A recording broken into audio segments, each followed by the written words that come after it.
10,000 கோடி கடன் வாங்கினவங்க கூட சந்தோஷமா வெளிநாட்டுல வாழ்ந்துடுறாங்க கடனை கட்டாம. ஆனா 10,000 ரூபாய் கடன் வாங்கிட்டு அந்த கடனை யாரா வீட்டு வாசல்ல வந்து கேட்டாங்கன்னா அவமானம் தாங்காம தற்கொலை பண்ணிக்கிறாங்க. கிட்டத்தட்ட 1968 விவசாயிகள் தமிழ்நாட்டுல தற்கொலை பண்ணிருக்காங்க. அப்படின்னா ஒரு நாளைக்கு 2 பேர், ஒரு நாளைக்கு 2 விவசாயிங்க தற்கொலை பண்ணிருக்காங்கன்றத இந்த புள்ளி விவரம் சொல்லுது. அவங்களெல்லாம் நம்ம காப்பாத்தி ஆகணும். விவசாய கூட்டுறவு கடனை தள்ளுபடி கொஞ்சம் செய்வதாக அறிவித்திருக்கிறார்கள். நம்ம விவசாயிங்க எங்க இருக்காங்க தெரியுங்களா? 100 அடி ஆழத்து பள்ளத்துல இருக்கிறாங்க. 100 அடி ஆழ பள்ளம் கடன் சுமையில. ஆனா நீங்க நம்முடைய தமிழக அரசாங்கம் இன்னைக்கு அவங்க 50 அடி ஆழ கயிறு தான் கொடுத்திருக்கீங்க. எப்படி வெளியில வருவாங்க? 50 அடி கயிறை அவன் 100 அடி ஆழ பள்ளத்து இருக்கிறாங்க. அந்த விவசாயிங்க எப்படி வெளில வருவாங்க? முழுமையாக கடனை தள்ளுபடி செய்தாதானே அவங்க அந்த கடன் பிரச்சனை வெளியில வந்து அவங்க அடுத்த வேலையை பார்க்க முடியும். வேளாண் குடிமக்களுடைய உழைப்பை நாம பார்க்க வேண்டும். வெயில்ல யாருமே வெளியில போக மாட்டாங்க. ஆனா வேளாண் குடிமக்கள் மட்டும் தான் வெயிலே வேலை செய்வாங்க. கடின உழைப்ப அந்த வெயில்ல தான் அவங்க கொடுப்பாங்க. அந்த கொள்முதல் நிலையங்கள், நேரடி கொள்முதல் நிலையங்களுக்கு மூட்டை மூட்டையா அரிசி எடுத்துட்டு போவாங்க. ஆனா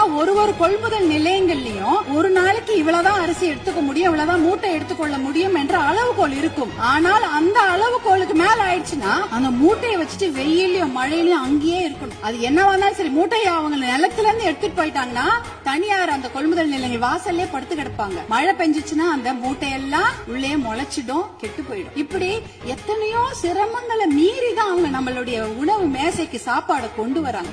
மாண்புமிகு பேரவைத் தலைவர்கள், உங்கள் வாயிலாக முதலமைச்சரை நாங்க கேட்டுக்கொள்வதுதான், உங்களுடைய அதிகாரிகள் சொல்லுவாங்க, ஐயோ நிதி சுமை, கடன் சுமை, கூடுதல் செலவினம் அப்படிலாம் சொல்லுவாங்க. ஆனா அதையெல்லாம் ஒரு புறம் ஒதுக்கி வைத்து விட்டு அவர்களுக்கு முழு கடன் தள்ளுபடி செய்யணும். ஏற்கனவே 2000 கோடியா 6000 கோடியா உயர்த்திட்டீங்க. இன்னும் ஒரு 18,000 கோடியா அந்த கடன் தள்ளுபடி, கூட்டுறவு கடன்களை மட்டும் தள்ளுபடி செய்யுங்க. ஏன்னா ஏற்கனவே அவங்க 1 வருஷத்துக்கு தான் தள்ளுபடி செய்திருக்கீங்க. அதற்கு முன்னால ஒரு 2 வருஷம் கடன் அவங்க வாங்கி வச்சிருக்காங்க. அந்த கடனையும் முழுமையாக தள்ளுபடி செய்தீர்கள் என்றால் அவங்க கண்டிப்பாக எத்தனையோ கடுமையாக உழைக்க தயாராக இருக்கிறார்கள். அவங்களுக்கு அந்த ஒரு ரெஸ்பெக்ட் நம்ம கொடுக்கணும், அவங்களுக்கு அந்த நிவாரணத்தை நாம் தர வேண்டும் என்று உங்களை எல்லாம் நாங்கள் அன்போடு கேட்டுக்கொள்கின்றேன்.